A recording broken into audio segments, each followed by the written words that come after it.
Question है the angle between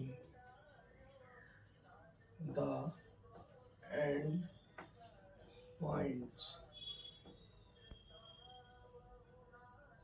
the angle between the tangents drawn from the origin to the parabola y square बराबर 4x minus 1. The angle between the tangents drawn from the origin to the parabola y square बराबर 4x minus 1.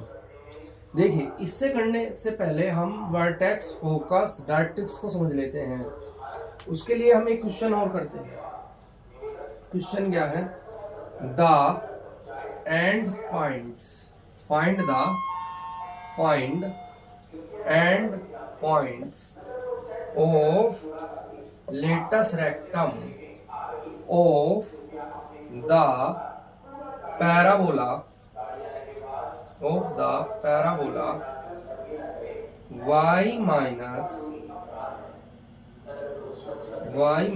1 का square equal to 4x plus 1। ठीक है, देखिए इसे करने के लिए देखिए हमें क्या करना है, x प्लस 1 बराबर 0 रखना है। इससे में वर्टेक्स मिलेगा। x प्लस 1 को बराबर 0 रखने पर क्या मिलेगा? x बराबर माइनस 1। और इसे 0 रखने पर क्या मिलेगा?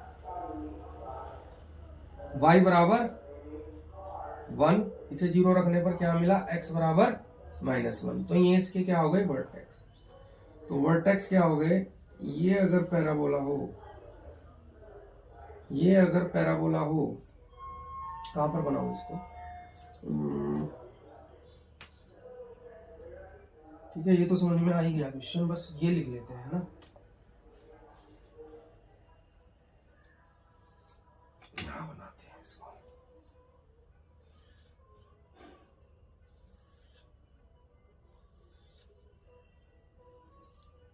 x बराबर क्या है? माइनस 1, ये माइनस 1। y बराबर क्या है?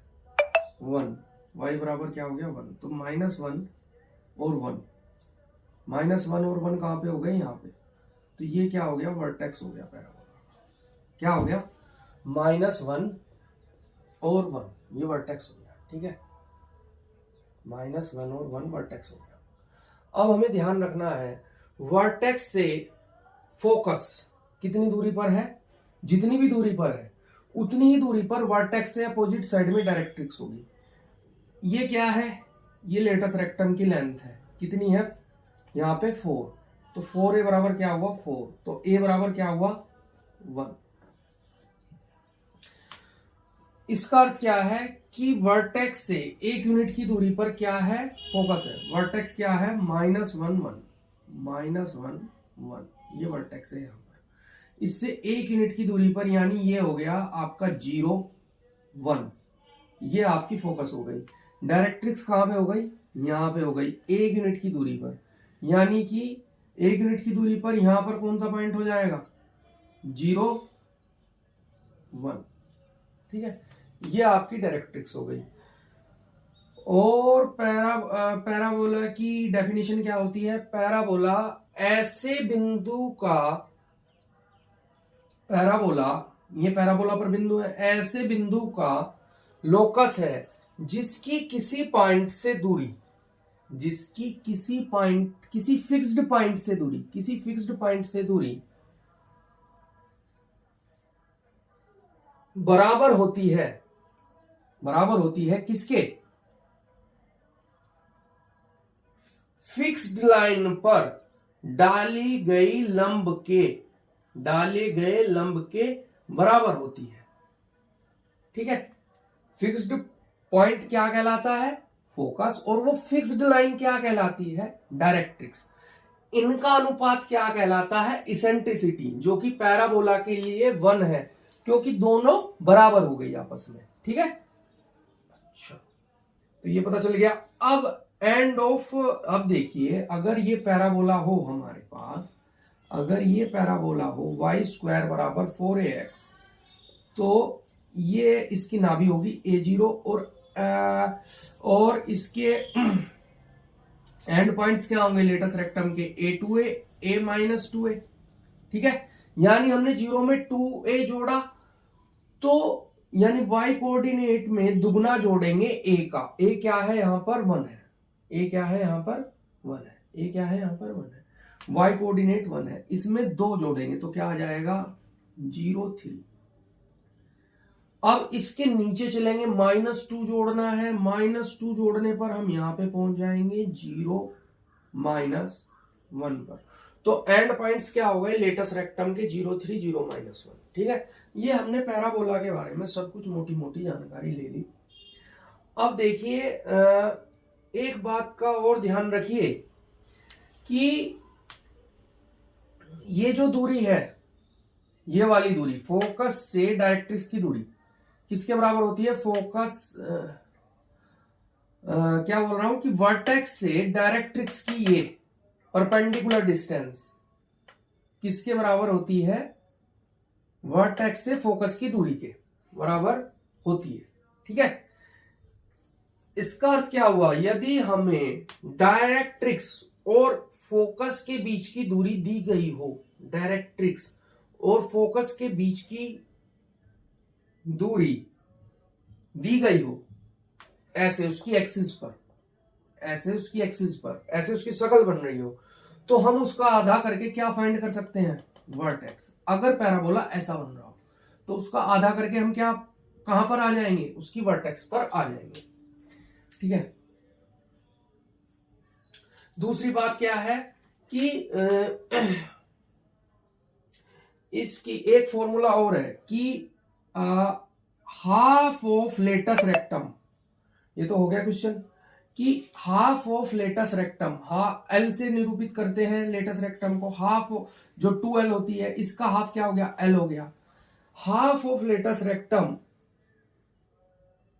किसी भी फोकल चोड़, फोकल चोड़ क्या है, ये S है, ये P है, ये मान लो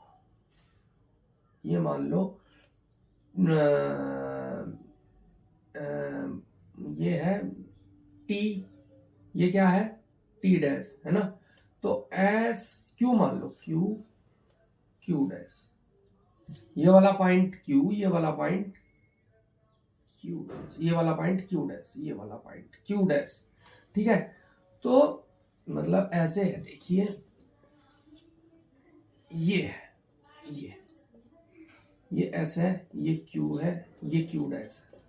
तो half of latus rectum harmonic mean में होती है किसके, SQ और SQ डैश के, यानी कि SQ प्लस 1/SQ डैश। ठीक है, ये चलते चलते बता दिया, ऐसे बहुत इंपॉर्टेंट कॉन्सेप्ट है। ठीक है, अब हमारा मेन क्वेश्चन क्या था,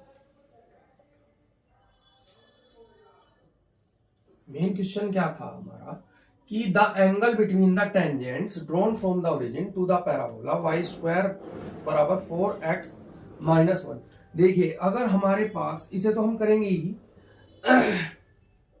पहले हम कॉन्सेप्ट समझ लेते हैं कि टेंजेंट कैसे फाइंड आउट करते हैं। देखिए, कोई भी लाइन हो y बराबर mx + c, ये किसी भी कर्व की टेंजेंट होगी, यदि ये पैराबोला के नहीं है, किसी भी कर्व की टेंजेंट होगी, यदि ये केवल एक पॉइंट पर टच करती है उस कर्व को, तो यहां पर कर्व क्या है, ये है। हम एक कर्व ये ले लेते हैं, कोई सा भी कर्व हो सकता है, सर्किल, इलिप्स, कुछ भी हो। ठीक है, हम आसानी के लिए वाला ले रहे हैं। तो हम देखते हैं कि कैसे कंडीशन निकालते हैं टेंजेंट की। तो y की जगह पर क्या रख दूंगा, mx + c रख दूंगा, इसका स्क्वायर हो जाएगा, और यहां पे क्या हो जाएगा, 4ax। ठीक है, तो यहां पे क्या आया, m² x² + c² 2mx c बराबर 4ax, m² x² x common आ जाएगा, अंदर क्या बचा 2mc minus 4a plus c square equal to 0। अब किसी एक पॉइंट पर टच करने के लिए बी स्क्वायर माइनस 4ac क्या होना चाहिए 0। हमारे पास मूल निकालने का श्रीधराचार्य का क्या फॉर्मूला है, हमारे पास फॉर्मूला है ये x बराबर minus b plus minus b square minus 4ac upon 2a। ठीक है, अगर ये 0 हो गया केवल एक मूल मिलेगा, यानी कि बी स्क्वायर माइनस 4ac 0 होना चाहिए। टेंजेंट होने की कंडीशन ये हो गई कि बी स्क्वायर माइनस 4ac 0 होना चाहिए। अब बी स्क्वायर माइनस 4ac है क्या, बी स्क्वायर माइनस 4ac यहां से निकाल लेते हैं। ये एक्स स्क्वायर का कोफिशिएंट a होगा और x का कोफिशिएंट b और ये कांस्टेंट टर्म क्या होगी c। तो b स्क्वायर क्या हुआ, इसका स्क्वायर करके क्या आया 4m square c square plus 16 a square minus 4 plus 2 दूनी 4 दूनी 2 दूनी 4 चौक 16 am/c। ठीक है, ये हो गया हमारा b square 4m square c square plus 16 square minus 4 दूनी 8 दूनी 16 amc। B square minus 4ac minus 4a क्या है, a है m स्क्वायर और c क्या है c स्क्वायर। ठीक है, दिख रहा है ना। तो ये किसके बराबर होगा 0 के। अब हम देख रहे हैं 4m स्क्वायर सी स्क्वायर से 4m square c square cancel, 16 a common आके कट जाएगा, तो यहां से क्या बचा a माइनस mc। तो c बराबर क्या आया, कंडीशन a अपॉन m। तो ये किसी भी लाइन y बराबर mx प्लस c की कंडीशन हुई कि वो स्पर्शी होगी y स्क्वायर बराबर 4ax की, अगर c बराबर क्या है a अपॉन m है। ठीक है, तो इसे लिख लेते हैं कि लाइन y बराबर mx प्लस c इस कर्व की स्पर्शी होगी यदि c बराबर a अपॉन m हो। अब एक बात देखिए, हमने इसकी निकाली है लेकिन ये पैराबोला इस रूप का नहीं है। ठीक है, अगर यहाँ पे माइनस a हो तो क्या होगा, तो यहाँ पे हो जाएगा माइनस am। अगर यहाँ पे प्लस हो तो यहाँ पे हो जाएगा प्लस am। आप ये निकाल के भी देख सकते हैं। ठीक है, लेकिन हमारे पास यहाँ पे क्या है, यहाँ पे है हमारे पास a की जगह क्या है 1 है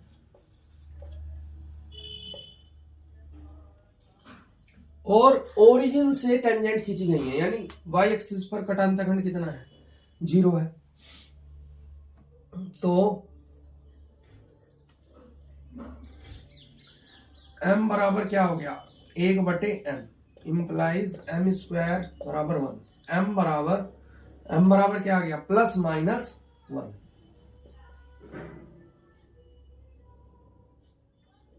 ठीक है, तो इनके बीच में एंगल निकालने के लिए जब हम फॉर्मूला लगाएंगे थीटा का, तो क्या बन जाएगा tan inverse m1 minus m2 upon 1 plus m1 m2। नीचे बन जाएगा ये -1, ये बन जाएगा 0, एंगल कितना आ जाएगा 90 डिग्री। ठीक है, देखिए एक सीधा सा कॉन्सेप्ट भी है हमारे पास, वो आपको याद रखना है। क्या कॉन्सेप्ट है, ये तो एंगल हमने निकाल लिया कि क्या है, आपको इतना करने का टाइम नहीं मिलता है एग्जाम में, आप उसे याद रखेंगे। ये तो इसलिए है क्योंकि हम शॉर्ट ट्रिक्स तभी बना पाते हैं जब कॉन्सेप्ट क्लियर होगा। शॉर्ट ट्रिक्स याद ही नहीं रहेंगी, पता ही नहीं चलेगा कैसे बनाते हैं जब तक कॉन्सेप्ट की डेप्थ में आप नहीं होंगे। ठीक है, तो ये तो पहले कॉन्सेप्ट समझना जरूरी था। अब शॉर्ट ट्रिक को समझ लीजिए। क्या है कि यदि हम किसी पैराबोला पर टेंजेंट खींचते हैं और वे अगर कैसी हो, उनके बीच में 90 डिग्री का एंगल हो, तो ये जाहिर सी बात है कि वो पॉइंट जहां पे वो मिलेंगी वो उनकी डायरेक्ट्रिक्स पर होगा। इसका अर्थ ये हुआ कि पैराबोला की परपेंडिकुलर टेंजेंट्स के जो इंटरसेक्शन पॉइंट होता है उसका लोकस क्या होता है, डायरेक्ट्रिक्स होती है। ऐसे ऐसे पॉइंट का जो लोकस होता है वो क्या होता है, डायरेक्ट्रिक्स होती है। कैसा पॉइंट, जो प्राप्त होता है इंटरसेक्ट करने से परपेंडिकुलर टेंजेंट्स के। ठीक है, तो अगर हम ये जान लें कि जिससे हम टेंजेंट ड्रॉन कर रहे हैं वो कहां पर है, तो हम एंगल निकाल सकते हैं। ये ओरिजिन है, हमने शुरू में ही देख लिया था कि ओरिजिन कहां पर है, इसकी डायरेक्ट्रिक्स पर है। ओरिजिन कहां पर है, इसकी डायरेक्ट्रिक्स पर है। कैसे, देखिए वर्टेक्स क्या है इसका, 1 0। वर्टेक्स क्या है, 1 0 है। तो इसका ए क्या है, 1 है। तो इसका फोकस क्या होगा, इसका फोकस क्या होगा, 2 0। ठीक है, अब फोकस से जितनी दूर वर्टेक्स है उतनी ही दूर डायरेक्ट्रिक्स होगी।